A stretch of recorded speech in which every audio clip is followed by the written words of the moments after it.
தான் இயக்குனர் சொன்னாங்க.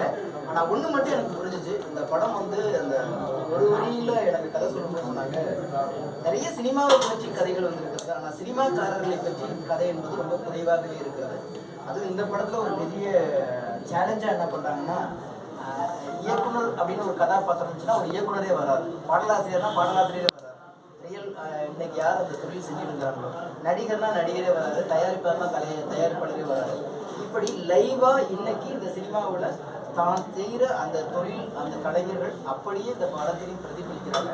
அப்படி ஒரு கதை அமைப்பை வந்து அவர் தயார் பண்ணி வச்சுருந்தது ரொம்ப ஆச்சரியமாகவும் இருந்துச்சு, ரொம்ப அழகாக வந்துச்சு, புதுசாகவும் இருந்துச்சு. பரவாயில்லையே, கலைஞர்கள் கூட சேர்ந்து நம்ம வந்து கதை விவாதம் செய்வதோட திரை விவாதம் செய்யலாம் அப்படிங்கிற ஒரு எண்ணம் தோன்றியதுனால கண்டிப்பாக என்ன வேணாலும் பண்ணலாம் இந்த படத்தில் அப்படின்னு சொல்லிட்டு இந்த பட பூஜையில் கலந்துக்கிட்டேன். எனக்கு ஒரு ஆப்பர்ச்சுனிட்டியில் கிடைச்சல நான் ரொம்ப நன்றி சொல்கிறேன். நிச்சயமாக நல்ல படமாக இருக்கும் நன்றி.